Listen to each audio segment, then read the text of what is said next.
Ito ding anak niya mga kabayan, aalis yung tatay, aalis yung anak. Pag nagutom na, kanya-kanya lang uwi dito.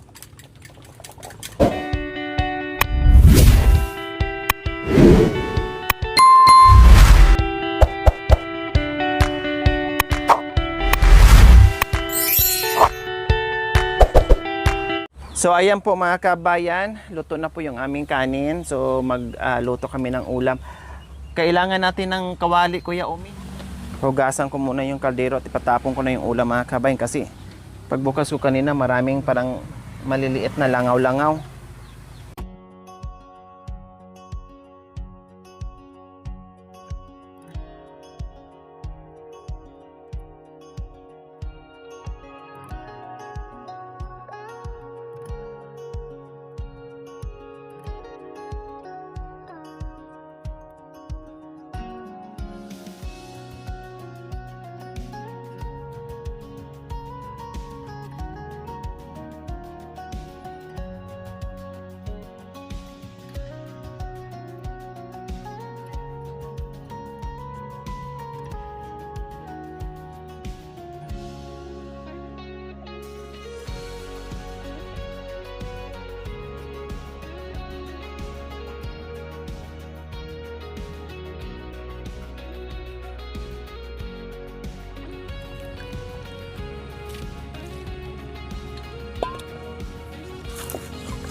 Ayan, mag-ano ka muna, yung nabili namin kanina, yung dala-dala namin. Pang-almusal na ulam, okay lang. Pabilhan na lang kita mamayang hapon. Ulam mo.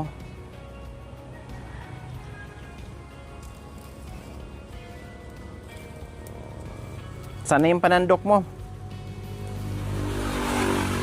Sandok mo. Ikaw nakakaalam kung saan mo nilagay. So ayan po mga kabayan. Yung sabi ko nga kanina, pang-almusal niya to dapat. Kaya pumunta kami ng maaga dito. Kailang wala po siya. So nakatatlong beses po mga kabayan. Ngayon pagbalik namin, pangatlong beses, ay nandito na siya. At yung pang-almusal, ito lang muna ang lutuin. Sayang naman, nadala na namin. Pabilhan ko na lang mamaya ng pang-ulam niya mamaya. Meron, Mami D. Barita nandiyan. Ay, nandoon pala daw. Sa may, doon sa may unahan ng malapit sa may sinisigaan niya. Doon kasi siya naguhugas eh. Doon siya naguhugas kaya iniwan niya doon. Ito ding anak niya mga kabayan. Aalis yung tatay, aalis yung anak. Pag nagutom na, kanya-kanya lang uwi dito. Kaya parang si Marwin na rin ito mga kabayan. Noong una, nagpapakita ng gilas. Ngayon, nagpapakita na ng malas. Ay, apo. Saan ba to galing yung anak nyo? Ha? Umalis kayo, umalis din yung anak nyo. Eh, kayo, saan ka nagpunta? Doon. Eh, yung anak nyo, saan pumunta? Ha? Saan pumunta yung anak nyo? Hindi nyo alam? Nako, magkasama kayo sabay pero hindi nyo alam. Kunti lang. Mag-junior pa naman kayo, kamukha kayo.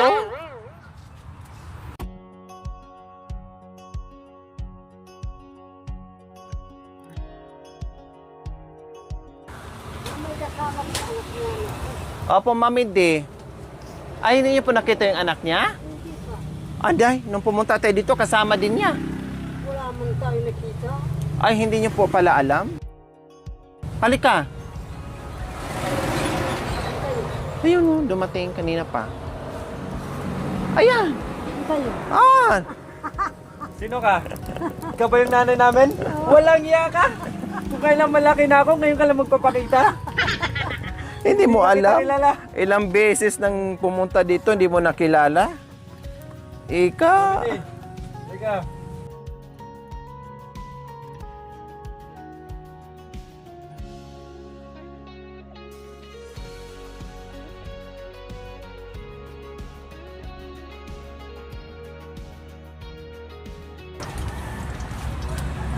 Wala kang kutsilyo? Wala.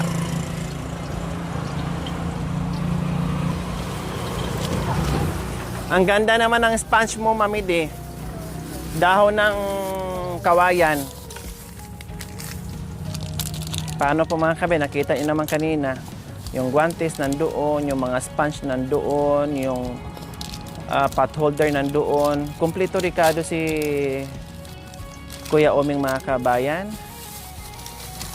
Lahat yan. Kulang na lang subuan ko lahat binigay ko ng mga kabayan. Eh hindi ko na makita. Ito lang. Nalilibot. Kaya't nga ultimo balde nagiging basura na. Oh. Ganun din yung ay papay na po. Bakit hindi nyo natuturuan? Ang tagal nyo na magkasama. Oh.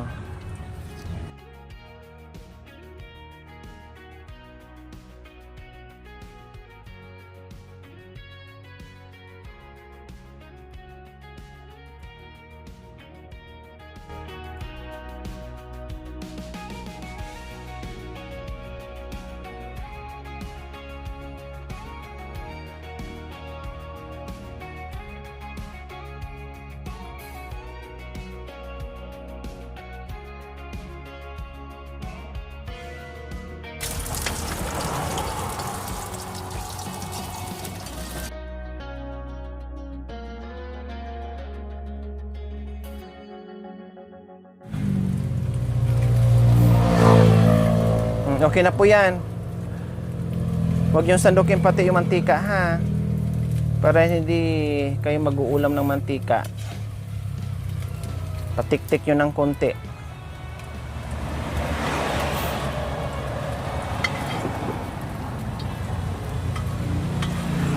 Marami pala.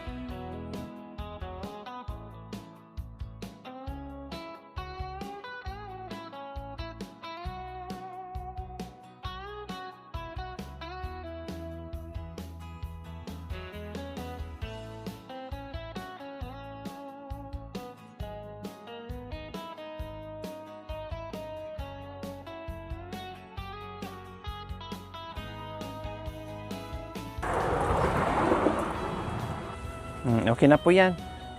Kunti dog, parang itlog lang din.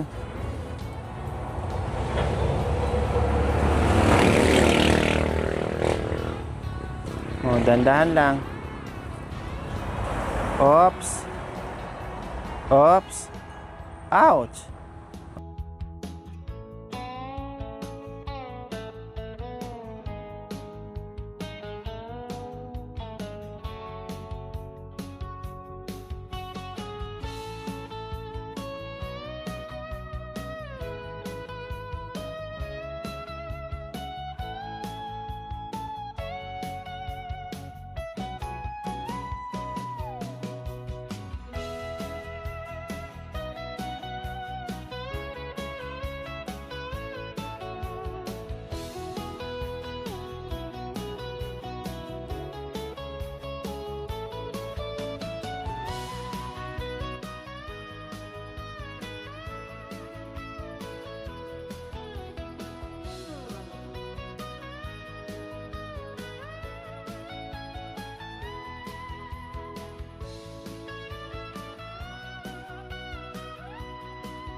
6 lang.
Paano yung pot holder mo kasi? Hindi mo inano yung pot holder mo kung saan saan mo na nilagay. Kaya ayan tuloy, hirap ka na mag-ano. So ayan po mga kabayan, no? Binilhan ko na rin siya ng mga ano. Ayan. Lagay ko na to dito yung ano mo ha, mantika ha. O ayan, may mga mantika na, kape, mga itlog, mga dilata, suka, tuyo, asukal. Tapos balik ka kaagad ha, kain ka ha. So ayan po mga kabayan, sa wakas na luto din at makakakain na rin siya. Ang hirap po talaga mga kabayan, no? Ang hirap po talaga na siyempre kailangan na ng guide. Kung pwede nga lang mga kabayan, magpagawa na lang ako ng ano. Magpagawa na lang ako ng isang malaking gymnasium. Alam mo 'yun? Covered court. Lahat ng tulad nila ni Kuya Oming, Tatay Romy, doon ko lang ilagay. Para hindi na ako mag-alala kung may kinain ba sila. Kasi minsan may pagkain pero hindi makakain sa tamang oras. May ulam, hindi rin maayos yung pagluto. Kung pwede nga lang na gano'n, naku, siguro kailangan pa natin magpayaman ng bonggang-bongga para magpagawa tayong malaking building. Nandoon na sila lahat ng na-vlog ko na tulad ni Kuya Umi, ni Tatay Romy. Yung halos nag-iisa sa buhay, kukunin ko na lang para maglagay na lang ako ng tao na merong tagasaing, no? Merong mag-guide sa kanila. Yan. Dalhin mo dito yung ulam mo ha. Tapos dito ka kumain oh.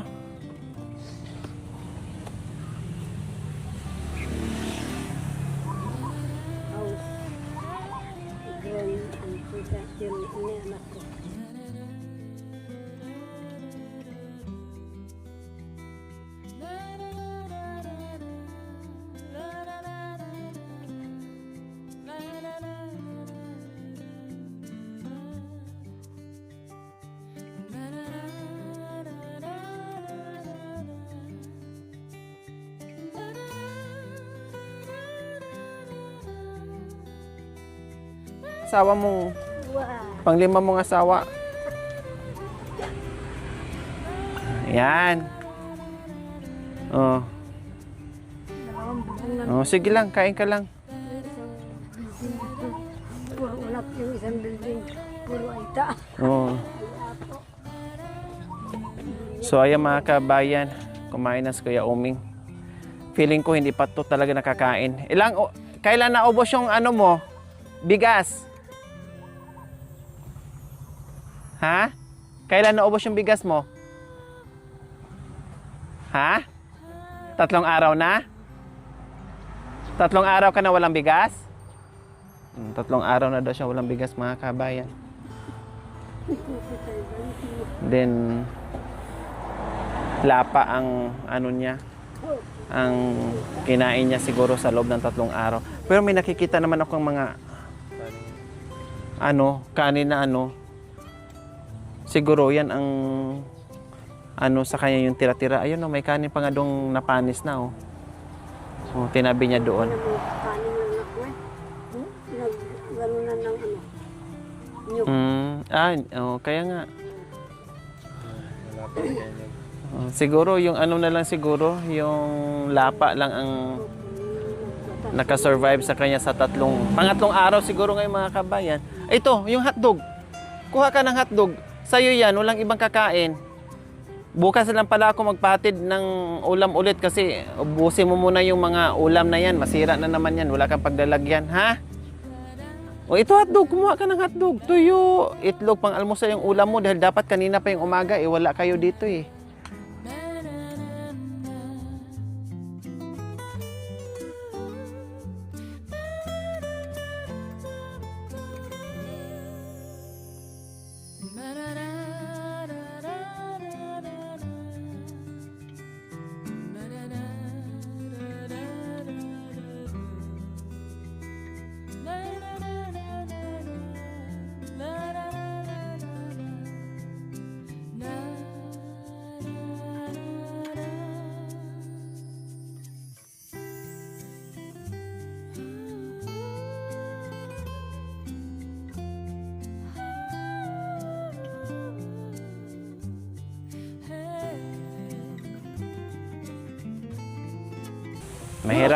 Mahirap pag walang bigas, ne?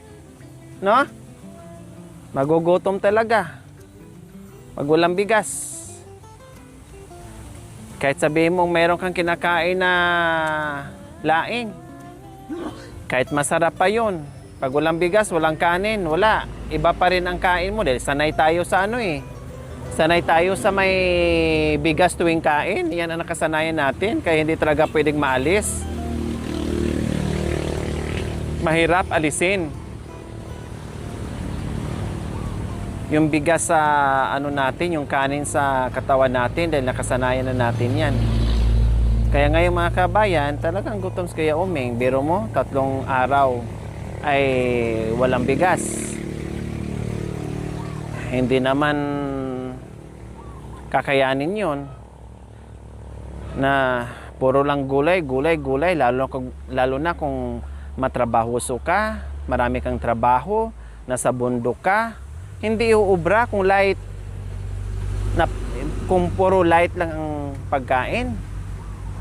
Kailangan hard breakfast, hard lunch, hard dinner. Para makasurvive ka doon sa ginagawa mo, lalo na mainit ngayon, madali kang mahilo, madali kang mapagod, o ano bang kailangan mo para lumakas at malabanan mo yung ginagawa mo? Siyempre, kumain ka ng bongga. Siguro, umalis to siya dahil wala dito madalas. Nung nakarang araw pa dito, pabalik-balik, wala siya. Dahil wala siyang choice, walang bigas, siguro naghahanap ng paraan na kahit papaano nabigyan-bigyan siya ng pagkain doon sa labas mga kabayan.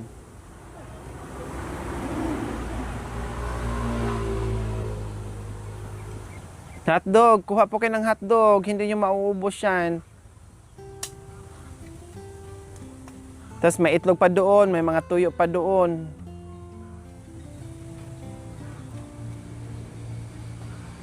Masarap kumain sa Kuya Uming mga kabayan, hindi ako mahirapan nito magpakain. Kahit anong dala kong ulam dito, yan pa naman ugali ko. Pag masarap kumain doon sa mga dala ko, masaya akong nakatingin habang kumakain na walang ichos-ichos sa pagkain. Yung bongga talaga, pagkain-kain. Walang halong mekos-mekos. Pag gutom-gutom talaga. Hindi yung nagkukunwari yung ganun. Gusto ko yung ganun. Masarap kumain. Wala kang problema dito pag pakainin mo. Talagang bongga siyang kumain. Kanin, huwag kayong mahiya. Sige lang. Kumain lang po kayo dyan. Dagdag kayo ng kanin. Naramdam ko talaga yung gutom nyo. Pumayat kayo kunti, oh. Mataba na kayo nung nakaraan.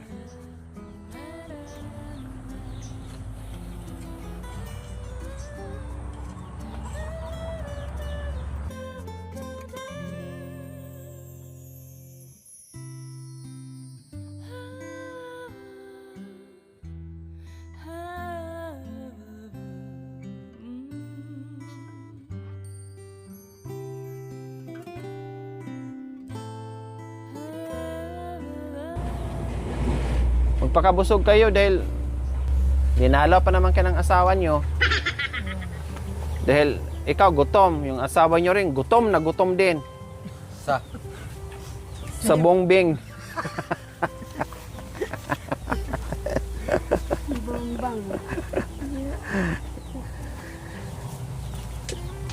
Kahit malayo, bumiyahe pa yan, pumunta lang dito. Tinan mo sa sabik na sabik sa bongbing, lumabas na ang ing-ing.